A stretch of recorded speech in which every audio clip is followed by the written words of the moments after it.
విదేశాలలో చదవాలనేది మీ కోరిక, కానీ చాలా సందేహాలు. వీటన్నిటికీ ఫుల్ స్టాప్ పెట్టి మీ డ్రీమ్స్ ఫుల్ఫిల్ చేసుకోండి. Contact Videsh consults.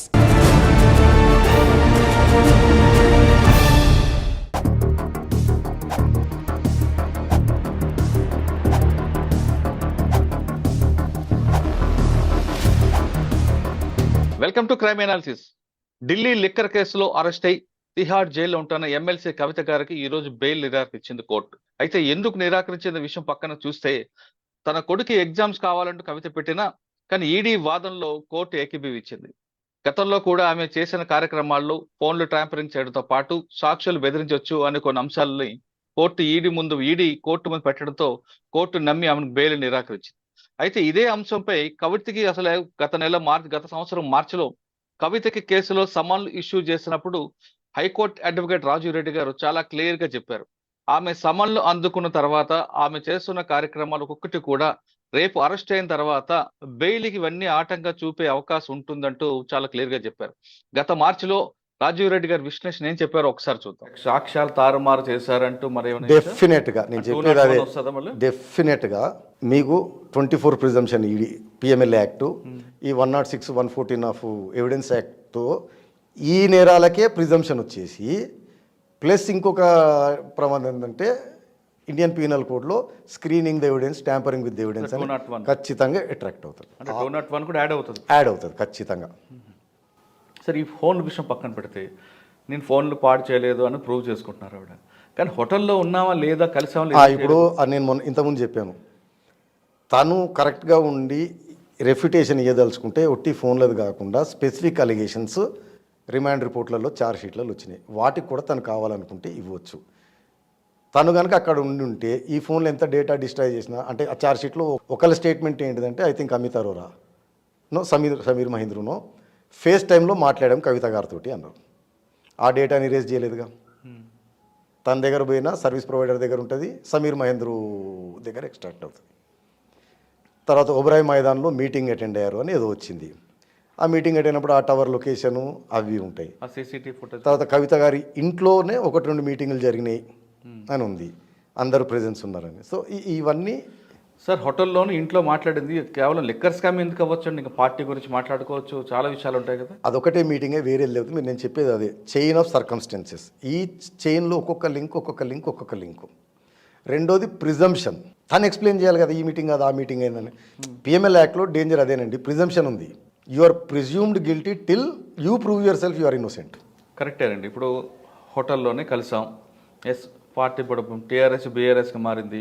బీఆర్ఎస్కి సంబంధించిన ఢిల్లీలో చాలా మీటింగ్స్ ఉన్నాయి, పార్టీకి సంబంధించిన కార్యక్రమాల కోసం మాట్లాడాను అని చెప్తారు. వీళ్ళు చెప్పండి ఉండొచ్చు, లేదు మేము కేవలం లిక్కర్ స్కామ్ గురించి మాట్లాడు, అది లేక మన కోయిన్సైడ్ అవుతుంది అని నేను చెప్పింది. ఓబరాయ్ హోటల్లో మీటింగ్ జరిగినప్పుడు మనీష్ సిసోడే గారి పిఏ ఆ పెన్ డ్రైవ్ తీసుకొని రావడం ఒకటి.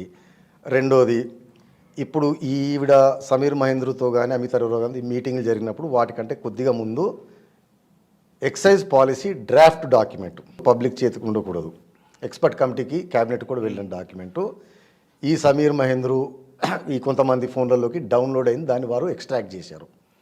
ఆ టైము ఆ డేటు అది జరిగిన తర్వాతనే మీటింగ్ జరిగింది. అది జరిగిన తర్వాతే ఫోన్ సంభాషణ జరిగింది. ఇప్పుడు మన మీద బాధ్యత ఉందా లేదా ఎక్స్ప్లెనేషన్ ఇచ్చుకోవడానికి? కరెక్టే, మీరు చెప్పారు. మీరు ఈడీ టైప్లో మాట్లాడుతున్నారు, కానీ డిఫెన్స్ దీంట్లోకి వస్తే మీరు చెప్తుంది కాన్ఫిడెన్షియల్ రిపోర్టు పెన్ డ్రైవ్లోకి వచ్చింది. స్టార్ హోటల్లో కలిసాం, అక్కడ ఏబిసి అంటే కవిత గారు ఉన్నారు. ఏబి మధ్యన ఉన్న స్కామ్ గురించి ఆవిడ తెలియకపోవచ్చు, ఇంకా వేరే విషయాల్లో మాట్లాడడానికి ఆవిడ మీటింగ్ అంటే మీరు ఇప్పుడు చాలా మంది పోలీసు వారిని ఇంటర్వ్యూ చేసి ఎక్స్పీరియన్స్ మీరు సిఆర్పిసిని ఆపాదించు. ఇప్పటి వరకు రాజీవ్ రెడ్డి గారు విశ్లేషణ చాలా క్లియర్ గా చెప్పారు. కవితకి రేపు అరెస్ట్ అయిన తర్వాత ఇవన్నీ కూడా అంశాలకు ఈడీ పరిగణన తీసుకుంటే మాత్రం అమలు బెయిల్కి నిరాకరిస్తారంటూ చాలా క్లియర్ గా చెప్పారు. అంతేకాకుండా రామచంద్ర పిల్లే దాదాపు 20 నుండి 30 సార్లు తన కేసు గురించి చెప్తూనే, తర్వాత కవిత ఎప్పుడైతే సమన్ ఇష్యూ అయిందో వెంటనే కవిత కోర్టుకు వస్తారని తెలిసిన వెంటనే తనకు ఈడీ బలవంతంగా చేశారు, ఈ బలవంతంగా తనతో స్టేట్మెంట్ ఇప్పించారంటూ అతను యూటర్న్ తీసుకోవడం కూడా, దీనిపై కూడా రాజీవ్ రెడ్డి గారు ఒక విశ్లేషణ చేశారు. అందులో ఏమన్నారో అది కూడా ఒకసారి చూద్దాం.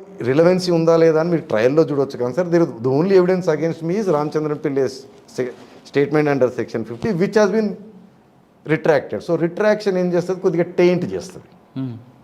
సో బెయిల్కి దానికి వాడుకునే ఛాన్స్ ఉంటుంది. ఇక్కడ ఇంకో ప్రమాదం ఉంది. ఈడీ కనుక వాడుకోగలదు అంటే first of all ED will never make an arrest without మంచి ఎవిడెన్స్ లేదు. Investigating officer has to satisfy himself arrest చేసేటప్పుడు ప్రాపర్ గ్రౌండ్స్ ఉన్నాయా లేదా అని. సెకండ్, అరెస్ట్ మేము ఇష్యూ చేసేటప్పుడు కూడా గ్రౌండ్స్ ఆఫ్ అరెస్ట్ రాస్తారు. దెన్ మేజిస్ట్రేట్ కూడా కన్విన్స్ కావాలి there are certain grounds evidences. సరే, మీరు మామూలు పోలీస్ ఇన్వెస్టిగేషన్లో కూడా ఎఫ్ఐఆర్ కట్టగానే అరెస్ట్ చేయరు. అరెస్ట్ చేయాలంటే రిమాండ్ డైరీ అని ఉంటుంది. దాంట్లో ఇన్వెస్టిగేషన్ కొద్దిగా ప్రొసీడ్ అయింది, ఈ ఎవిడెన్స్లు వచ్చినాయి అని ఉంటుంది. సో అది లేనిది వాళ్ళు అరెస్ట్ చేయరు. So solely on the confession of Ramachandra Pillai అనేది మాత్రం అరెస్ట్ ఉండదు. సెకండ్ ఏమవుతుందంటే బెయిల్ వేసినప్పుడు there is a possibility of ఈవిడ చాలా పవర్ఫుల్, ఈవిడ ఉంటే 29 సార్లు 30 సార్లు మా ముందు 6 నెలల నుంచి అపియర్ అవుతూ మాకు సపోర్ట్ చేస్తూ కోఆపరేట్ చేస్తున్న వ్యక్తి జస్ట్ బిఫోర్ ఈవిని తీసుకొచ్చే ముందు టర్న్ అయ్యాడంటే మీరు ఇమాజిన్ చేసుకోండి ఆవిడ ఇన్ఫ్లుయెన్స్ కానీ థ్రెట్ కానీ ఎంత ఉంది. సో బయట ఉంటే విట్నెస్లు భయభ్రాంతులు ఇన్ఫ్లుయెన్స్ అవుతారు. సో అక్కడ మాత్రం డెఫినెట్గా ఎన్ఫోర్స్మెంట్ డైరెక్టరేట్ ఇది వాడుతుంది. అంటే ఆ పిల్లయ్య గారు ఆ రిట్రీట్ తీసుకోవడం వల్ల అంటే రిట్రాక్షన్ అర్లీ స్టేజ్లో చేస్తే కాదు, మీరు అర్థం చేసుకోవట్లేదు. Was produce many times before the. అంటే కవిత గారికి ప్లస్ ఉంది, మైనస్ కూడా ఉంది.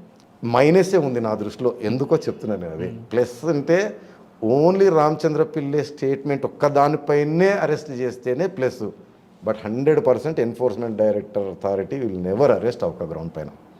ఎంతో కొరాబరేటింగ్ ఎవిడెన్స్ గ్యాదర్ చేసిన తర్వాతనే సాటిస్ఫై కన్విన్స్ అయిన తర్వాతనే చేస్తారు. ఈ 2 అంశాలు పరిశీలిస్తే గత మార్చి నుంచి కవితకి సమ్మానాలు అందుతున్న దగ్గర నుండి జరుగుతున్న విశ్లేషణలో రాజీవ్ రెడ్డి గారు చాలా క్లియర్ గా చెప్పుకుంటూ వస్తున్నారు. ఆమె చేసిన ప్రతి కార్యక్రమం వెనుక ఆమె బెయిల్కి నిరాకరణకి ఇది ఒక పెద్ద ప్లస్ పాయింట్ అవుతుందని చెప్పారు. ఇప్పుడు ఈ రోజు జరిగిన సంఘటనలో అదే విషయాల్ని కోర్టు ప్రస్తావించిందా, లేదు మరికొన్ని అంశాలు ఏమైనా అందులో వచ్చాయని విషయాన్ని రాజీవ్ రెడ్డి గారిని తెలుసుకుని, రాజీవ్ రెడ్డి గారు ప్రస్తుతం స్కాట్లాండ్ లో ఉన్నారు. సార్ నమస్తే అండి. నమస్తే సార్, మీరు గత మార్చిలోనే చాలా క్లియర్ గా చెప్పారు ఇప్పటి వరకు సమన్లు అందిన తర్వాత ఎవరైనా ఏం చేస్తే జరుగుతుంది, సిఆర్పిసిలో జరిగితే ఏమవుతుంది, ఈడీ కేసులో మరో 2 యాడ్ అవుతాయంటూ చాలా క్లియర్ గా ఒక్కొక్కటి వివరణ చేసుకొచ్చారు. ఈ రోజు ఆర్డర్ కాపీ మీకు చూశారు, అదే అంశాలను ప్రస్తావించారా, లేదు మరికొన్ని అంశాలు యాడ్ అయి ఉన్నాయా? అంటే నేను గతంలో విశ్లేషణ చేస్తూ చెప్పింది ఏంటిదంటే అండి, 2. ఒకటి, కవిత గారికి నోటీస్ వచ్చి ఆవిడ పైన ఇన్వెస్టిగేషన్ ఇనిషియేట్ మొదలవడంతో రామచంద్ర పిల్లై స్టేట్మెంట్లు వెనక్కి తీసుకున్నాడు. అవునండి. దానిపైన నేను చెప్పింది ఏంటిదంటే అతను 20-30 సార్లు స్టేట్మెంట్లు ఇచ్చి రిపీటెడ్ కోర్టులో ఆయనను హాజరుపరుస్తున్నప్పుడు కూడా అతను ఈడీ వారు నన్ను బెదిరించారు, ఫోర్స్ చేస్తున్నారని కంప్లైంట్ ఇచ్చే అవకాశం ఉన్నది చేయకుండా సడన్ గా ఉన్నట్టుండి ఐ థింక్ ఆఫ్టర్ 3 నెలలు 4 అవును గ్యాప్ తర్వాత కవితని పిలిచినప్పుడు మాత్రమే అతను ఆ స్టాండ్ తీసుకున్నాడు. నన్ను బెదిరించి ఇప్పించుకున్నారు, ఆ స్టేట్మెంట్ నేను వెనక్కి తీసుకుంటున్నాను అని. అవును. అప్పుడు నేను చెప్పింది ఏంటిదంటే దీన్ని ఈడీ వారు ఖచ్చితంగా వాడుకుంటారు, బెయిల్ అప్పుడు ఇబ్బంది అవుతుంది, ఎందుకంటే ఈవిడ బయట ఉంటే విట్నెస్ ఇన్ఫ్లుయెన్స్ అవుతున్నారు అని. అవునండి.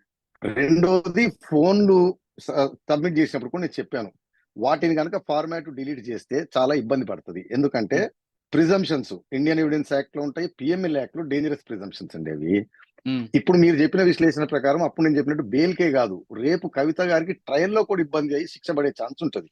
ఎలాగంటే పిఎంఎల్ లో ప్రిజంప్షన్ ఉంటుంది, ఇండియన్ ఎవిడెన్స్ యాక్ట్ లో ప్రిజంప్షన్స్ ఉంటాయి.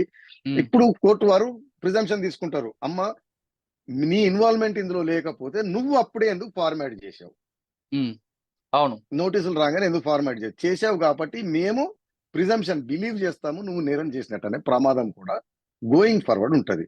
ఇప్పుడు కవిత గారి బెయిల్ పిటిషన్ కి వచ్చే వరకు కవిత గారి బెయిల్ విషయం కాసేపు కవిత గారి విషయం కాసేపు పక్కన పెడితే ఇందులో మీరు ఇందాక అన్నట్లుగా శిక్ష పడడం ఖాయం అంటున్నారు.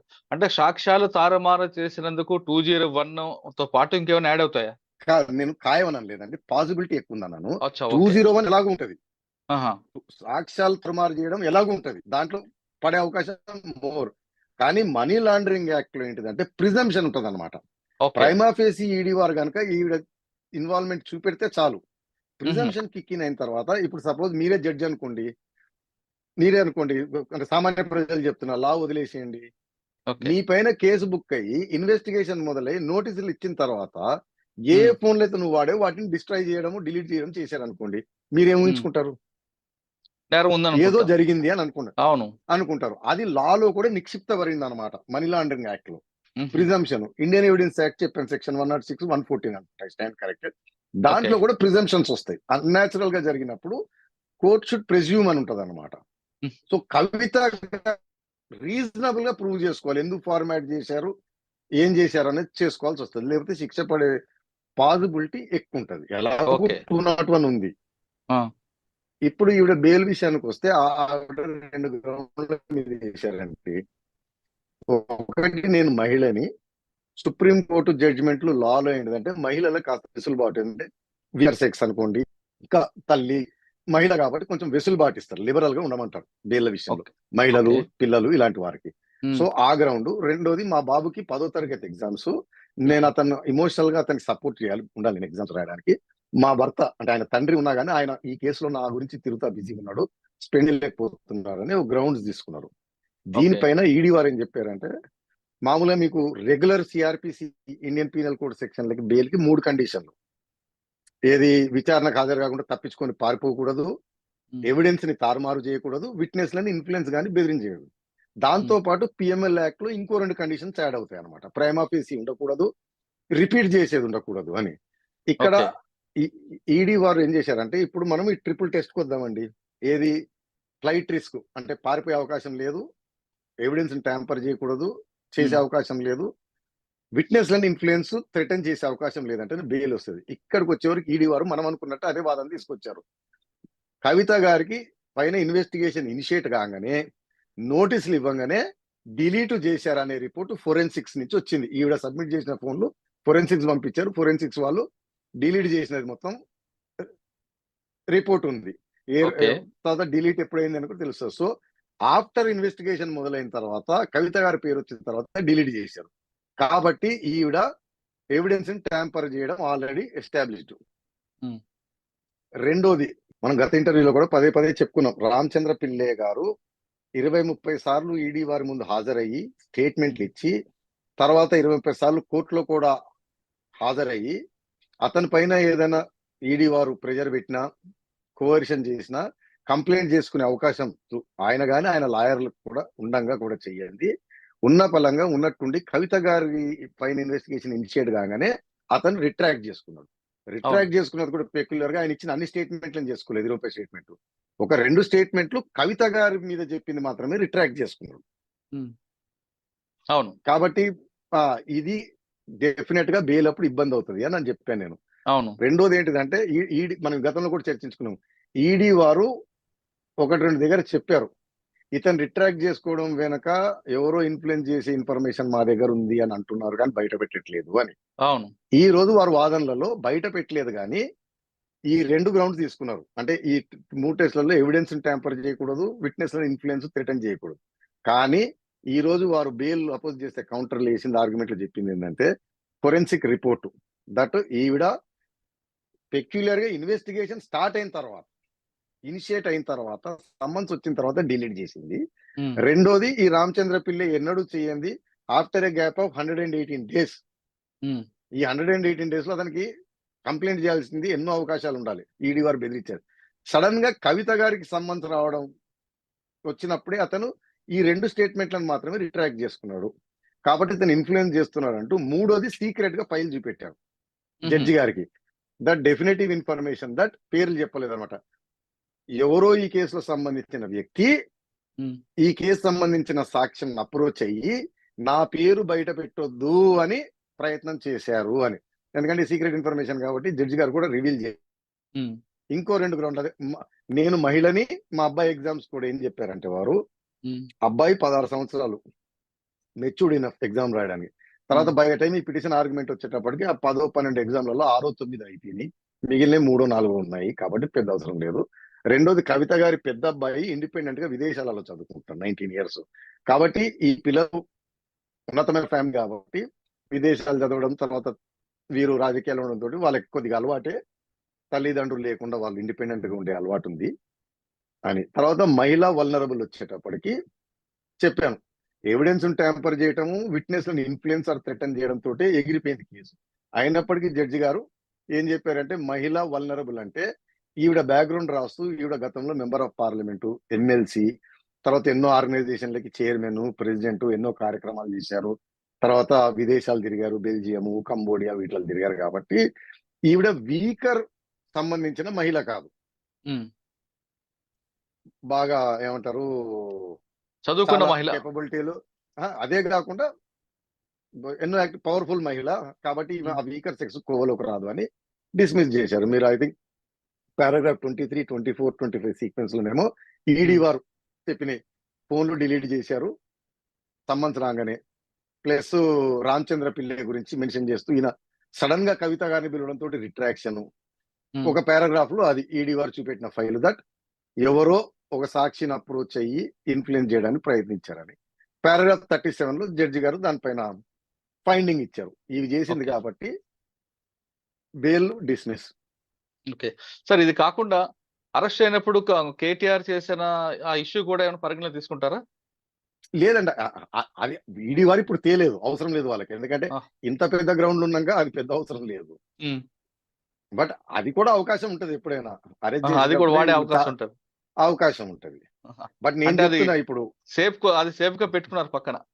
అంటే అది పెద్ద గ్రౌండ్ కాదులేండి. ఇప్పుడు అచ్చా. వీటి ముందు టెలిఫోన్లని డిలీట్ చేయటము, రామచంద్ర పిల్లని అప్రోచ్ కావటం, వెదర్ థ్రెట్ అనుకోండి, ఇన్ఫ్లుయెన్స్ అనుకోండి, అవును. కాకపోయినా ఒక ఇబ్బంది ఉంది. వీళ్ళు అప్రోచ్ కూడా కాకర్లేదు, వీరు పవర్ఫుల్ కాబట్టి అతను భయపడుతున్నాడు. ఉమ్. వీరు లోపల ఉంటేనే అతను ధైర్యంగా ఉంటాడు ఉమ్. అనే. సార్ ఇప్పుడు ఈ అయితే మనం కేసుతో పాటు సిబిఐ చెప్పండి. కూడా కస్టడీ కావాలని సార్ సిబిఐ ఎంక్వైరీ స్టార్ట్ ఇది- అయింది. కాదు, ఇది వెరీ ఇంట్రెస్టింగ్ పాయింట్ అండి. ఇది ఎవరు కూడా గమనించట్లేదు. ఓకే. నేను అంటే వేరే సబ్జెక్టులు, అంటే లాయర్లు వారు విశ్లేషకులు చూస్తున్నాను, ఉమ్. వారు ఎవరు కూడా పాయింట్ పట్టట్లేదు. మనం చెప్పుకున్నాం, సిబిఐ కావాలంటే కస్టడీలోకి తీసుకోవచ్చు, వారు కూడా రిమాండ్ తీసుకోవచ్చు. అవును. ఓకే, కానీ సిబిఐ వారు రిమాండ్ లో తీసుకోవట్లేదు, కస్టడీలో తీసుకోవట్లేదు. ఉమ్. ఇన్వెస్టిగేషన్, ఇంట్రాగేషన్ కోసం మాత్రమే పర్మిషన్ అడుగుతున్నారు. దీని అర్థం ఏంటిదంటే, పరమార్థం వారు తలుచుకుంటే, మీకు తెలుసు ఓ కేసులో రిమాండ్ ఉండగా రెండో ఏజెన్సీ వచ్చి లేదా ఇంకో అవును. పోలీస్ స్టేషన్ వాళ్ళు వచ్చి రిమాండ్ అడుగుతారు, అవును. తీసుకోవచ్చు. కానీ వాళ్ళు రిమాండ్ తీసుకోవట్లేదండి, కస్టడీలోకి తీసుకోవట్లేదు.